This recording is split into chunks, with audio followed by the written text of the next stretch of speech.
Hi everyone, I'm Jenny and this is part 3 of my Watches Made in Germany series.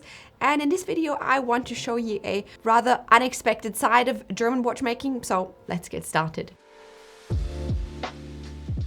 Let's dive right into what I think could be a truly romantic watch hiding behind a German practicability. It's the Kudoke 2 from the independent German watchmaker Stefan Kudoke, and at first glance it might just look like your, regular dress watch, but I want to show you why this is anything but normal. So let's first have a look at the hard facts. And real quick, for transparency reasons, let me tell you that the watches from this video do not belong to me, but I was able to borrow them from Kudoke themselves, so I'm not affiliated with them in any way, but very grateful that I was able to borrow these watches for this video today. So the case of this watch is made from stainless steel with a diameter of 39mm, a height of 10.7mm, and a lug-to-lug of 46mm, which lets you know that this is wearable for most wrists, even for smaller ones like mine. The overall shape of the case and lugs feel very proportioned, and the very slim bezel with its 2 grooves fits the overall, I would say, elegant shapes on the case. Kudoke added a slimmed down onion crown to the case, which is nice to grip, but it's something I'm more used to see on Flieger watches, which makes for a very interesting crossover. The flat sapphire crystal on top protects my favorite part about this watch, the dial. The dominating color is this very soft off-white from the frosted dial that is surrounded by a very unobtrusive silver ring that bears the marking for the hours and minutes, and I'm super glad that they added Roman numerals at 3, 6, and 9 to help with legibility. The blue tempered hands are big enough to not get drowned out by the rest of the dial, and the infinity symbol on the hour hand is a nice little nod to the character of this watch, which I'll get to in a minute. What many watchmakers usually place at 6 o'clock is what we can find at 12 on this watch, a 24-hour complication with a day and night indication that is not only really beautiful but also engraved by hand. It is framed by a silver 24-hour ring, and the inside is divided into 2 sections, so you have the sun or the daytime on the one half and the moon and the night on the other half. That way you can see whether it's 4 in the night or 4 in the afternoon, for example. When we flip the watch around, we get to see Kudoke's in-house movement, the Caliber 1, which is a manual winding one, so the onion crown definitely comes in handy here. Just like the white dial, the wheel bridge also has this frosted finishing, which is done by hand as well. It has a power reserve of 46 hours, which is a little bit less than 2 days, and a very beautifully hand-engraved balance cock, as well as a hand-engraved nameplate above it. It has a water resistance of 50 and sits on a deep black alligator strap that is nicely padded with a simplistic steel pin buckle. Like I said, though it might look like your typical dress watch with a nice complication, it is so much more than that. For a price of 8,665 euro, you seriously get a lot of watch considering all the actual hand finishing and engraving that goes into it, and I'm not even talking about the day and night display here. This watch also won a GPHG award in 2019, so you also got a winner on your hand too. But what makes me the happiest is the duality that's going on here.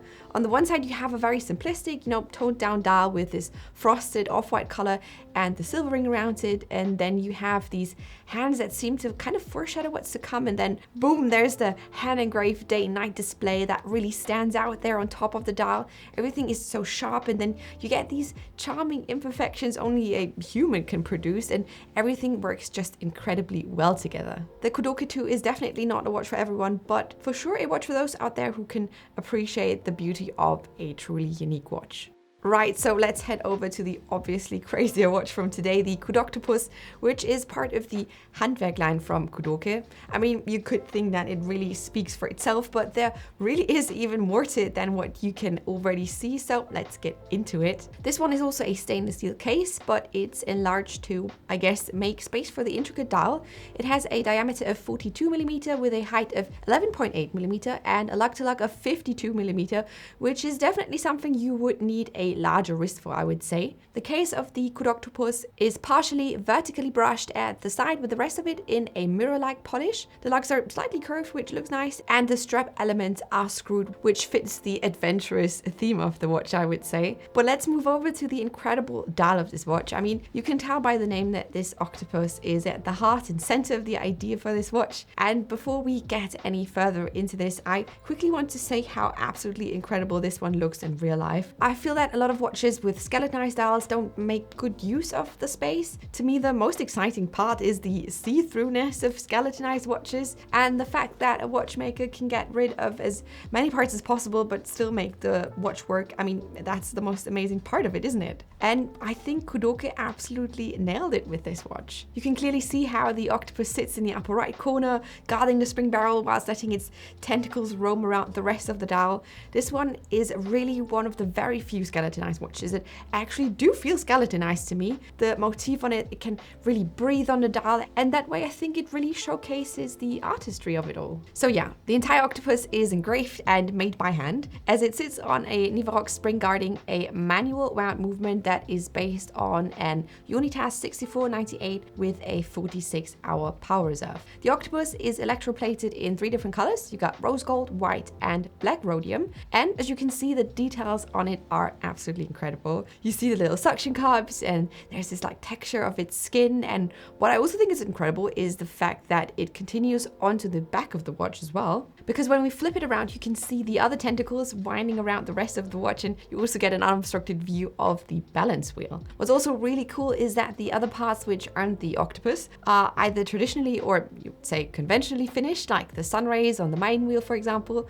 or they have this very cool kind of coral-like surface that works so well with the octopus theme. The hands are by Kudoke themselves to be described as Breguet style, which makes sense as the watchmaker behind Kudoke, Stefan Kudoke, used to work for well-known watchmakers like Omega or Glashütte Original, but also Breguet before creating his own watches. The KudOktopus case sits on a black alligator strap with a steel pin buckle clasp, so all the focus remains on the extravagant dial. And you know, at first I was a bit taken aback by this watch, which is always a good sign because that way it tells me that there is so much more to this watch and I need to explore that feeling a bit more. I think it mainly is because it isn't the most aesthetically pleasing animal, and octopuses aren't generally considered to be your typical beautiful animal that gets displayed on random things. I mean, scientists say that they are about as smart as a house cat, which isn't too bad, but I mean, still. It definitely intrigued me, and I can only repeat what I said before, that this one is one of the very few skeletonized watches that just does it right. Not only because the motif or the overall idea is so well executed and that it is hand engraved on top of it all, I also just really appreciate the fact that the sapphire crystal isn't domed. It might be a pet peeve of mine, I don't know, but I really get annoyed by overly domed crystals sometimes. To me, that flat crystal emphasizes the octopus cased in glass situation, and I think it looks absolutely beautiful. And on another fun little fact, I know why Stefan Kudoke went for an octopus instead of any other animal. Some of you might remember the octopus Paul that lived in a German aquarium during the 2006 World Cup. Well, he wasn't your ordinary octopus. He was an oracle octopus. There are tons of clips on YouTube that you can check out. But basically, Paul predicted every German World Cup game correctly, and Stefan Kudoke took inspiration from that. So yeah, I think that's brilliant. Taking something that is quite frankly a bit silly and turning it into something absolutely stunning. And I would say that's what I really appreciate about German watchmaking in general. Though it sometimes might come across as only very simplistic or practicable and precise, German watchmakers can take that precision and simplicity and turn it into something dramatic or crazy, like a skeletonized octopus watch, for example. So now that I have shown you 2 watches from Kudoke, I think you can understand why I wanted you to see them. When we, or at least I, think of German watches, I almost immediately picture very simple but sharp Bauhausy kind of watches, Flieger watches, or classic big date dress watches. But there is so much more to German watchmaking, or watchmaking in general, especially when we look at the independent watchmakers out there. So let me say thank you again to Kudoke for letting me borrow these watches for this video. As always, let me know what you think in the comments down below, and thank you so much for watching this video today. If you have enjoyed it, make sure to give it a thumbs up, and I will see you in my next one. Bye!